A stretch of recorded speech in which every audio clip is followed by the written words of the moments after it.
Let me preface this by saying, I don't own a Bugatti. I don't wear $10,000 watches. And I definitely don't start my morning with 5 raw eggs and a motivational scream in the mirror. But for one wild week, I decided to dive into the controversial world of Andrew Tate's dating philosophy. The alpha male approach to women, dominance, and dating. Why? For science. For satire. For YouTube. And maybe, just maybe, to understand what makes this guy so fascinating. Here's what I learned from 7 days of dating like Andrew Tate, and why I probably need a therapist now. Day 1, confidence or arrogance. You decide. Andrew Tate's philosophy begins with one golden rule. Be unapologetically confident. So I walked into my first date acting like I owned the restaurant. Not just the table, the whole damn building. Nice to meet you, she smiled. You're lucky to meet me, I replied. She laughed, nervously. I doubled down with Tate-isms about how men are built to conquer, and how I expect a woman to bring peace, not problems. 10 minutes in, she asked the waiter for the check. The entire interaction felt more like a hostage negotiation than a date.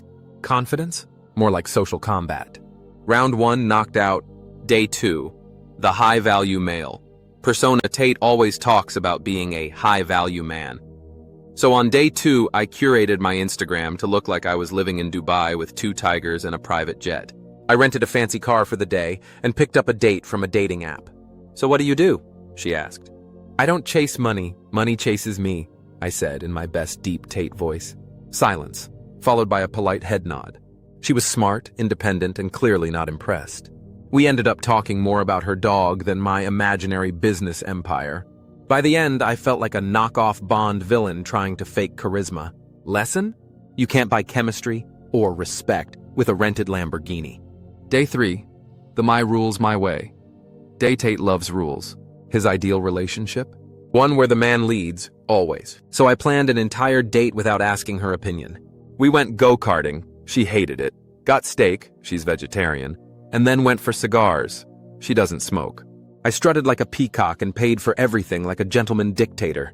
By the end of the night, she asked me if I ever considered letting a woman have input in anything. Ouch. I tried quoting Tate about traditional gender roles. She quoted the Uber app and left. Note to self, dictatorships don't work in relationships, unless both people are into cosplay. Day 4, the hustler mindset. This time, I went full motivational speaker. Every time she shared something about herself, I tated her with aggressive advice. I'm thinking about starting a small bakery, she said. No, think bigger. Global e-commerce bakery domination? I shouted, slamming the table like I was pitching to Shark Tank. The date felt more like a business seminar. She left saying, this was intense. I left wondering why I was out of breath from my own TED Talk. Day 5, playing the protector. Tate often says a woman wants to feel safe, and while there's truth to that, his version of protective leans into possessive. So I leaned into the protector role. You don't need to open that door, I've got you. You don't need to pay, I'll always provide. You don't need male friends. That's a red flag. By the 3rd comment, I realized I sounded less like a protector and more like a controlling uncle from a bad 90s sitcom. She called me out on it, respectfully, and left me with a mic drop quote. Protection without freedom is just a prison. Touché. Day 6. The blow-up. By now, I was exhausted. Constantly performing, posturing, and pretending to be a character was draining. I met someone for coffee and tried to be 100% Tate. I told her, relationships are about obedience and loyalty. She said, are you house training a dog or talking about women?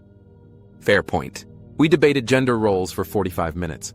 It was the most mentally stimulating part of the entire week. She wasn't angry, just sharp and direct. I admitted it was a social experiment. She laughed and said, well, you're not Andrew Tate, that's a compliment. Day 7, the realization I spent the last day reflecting. Andrew Tate's style may appeal to a certain crowd, especially those craving control or a clear identity.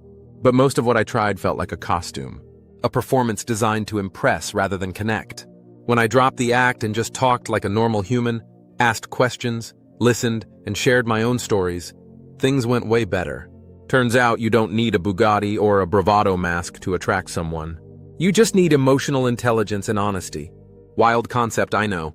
Final verdict. Would I recommend dating like Andrew Tate? Only if you're trying to stay single for content. What did I learn? There's nothing wrong with confidence, ambition, or wanting to lead. But if it comes without empathy, respect, or emotional maturity, it turns into toxic theater.